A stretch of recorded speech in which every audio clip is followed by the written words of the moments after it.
Guys, my name is Nonima Tikela. Welcome to my YouTube channel. So today, let's talk about Advocate Ramosipile's re-exam after the so-called clarification questions from the bench.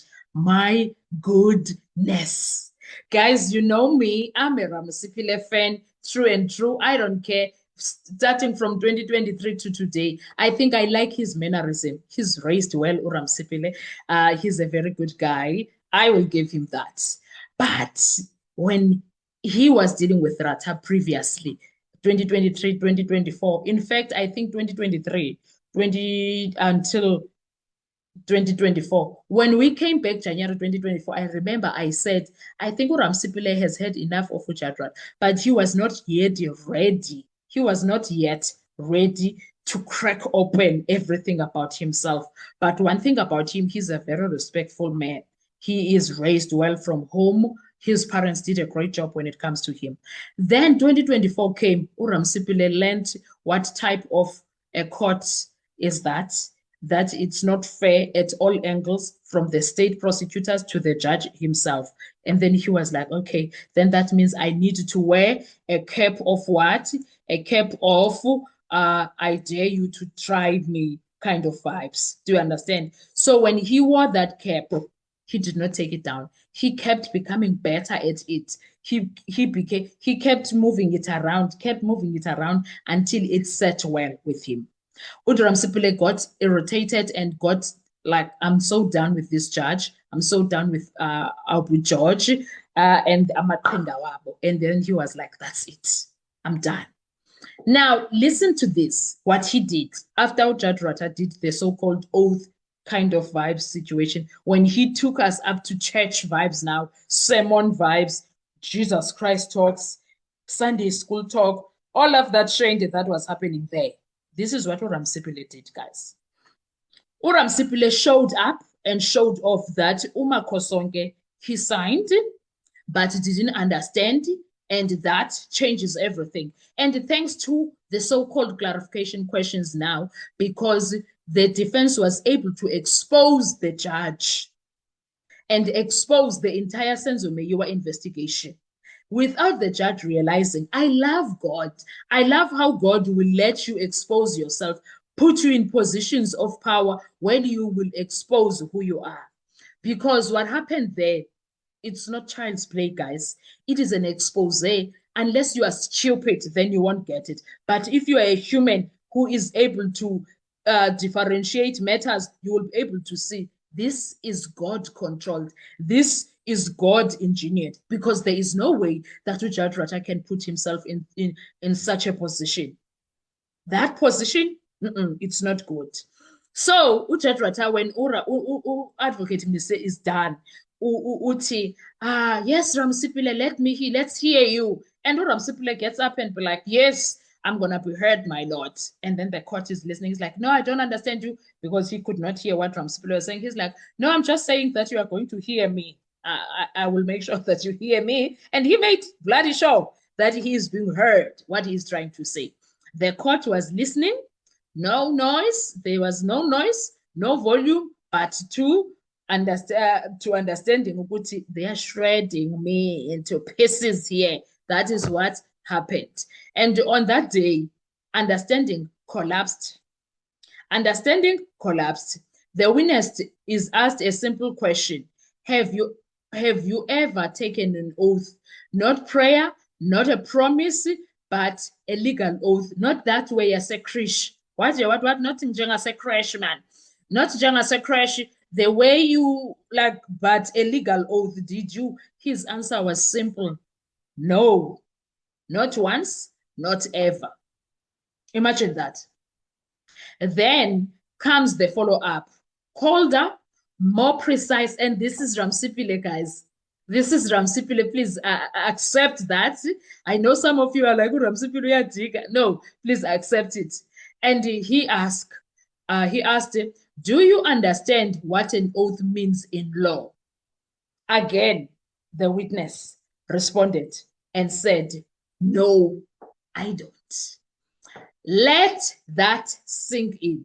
A man signs documents, a man initials statements, a man confirms contents, but admits under oath that he does not know what an oath is. And the content that he confirms is his name, surname, ID number, address, workplace, and what else? The rest of everything, no, that's not what he said. Now, the court had already made an assumption, right? I will treat you as an educated man. Do you remember when Judge had said that? So Advocate Ramsipile doesn't fight it. He tests it.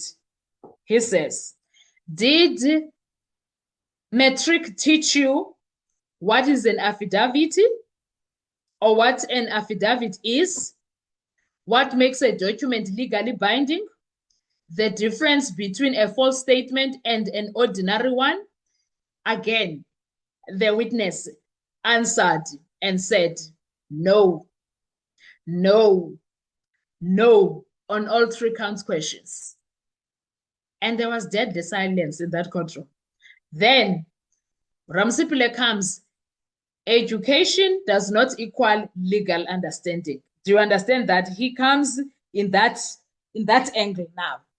And then he says, he turns now to Brigadier Bongani Geninda. He says, the judge already asked, were you forced to write anything? Were you forced to sign? The witness again says no. It sounds clean, right? Wrong. Wrong. Because the real question was never about force. It was about rights. Did you know you had the right to refuse to sign? The answer lands like a hammer, Gesan. And Ugai Uti Umakosonge, I did not know I had that right. Boom! And just like that, the ground shifted. Because in law, no force is not enough. Consent without knowledge is not consent. So Judge Rata can't come here and say Ugeninda was within his rights and Ugeninda did the right thing. We don't care how Judge Rata shows reverence towards Ugeninda. The bottom line is things were not done accordingly. And Ramsipile was short, simple, straightforward, cut to the chase, and was like, Ana xesha lodlala. Anzela ngizodlala mna nina apha. Into endiyithethayo nendifuna uyazi yile. And he started asking those questions. And my goodness, I must tell you, I was so proud. I was so proud of Advocate Ramsipile. I was so proud of Advocate Ramsipile being able to stand up and speak firmly and dismantled matters firmly, because that oath situation that Judge Rata brought inside the courtroom like that, it was bad choice. And I stand again to say, Judge Rata, whatever now that he does, whenever he is acting and bringing something that is going to get dismantled like that, you must know it's not up to him. Divinity took over. Let me drink water.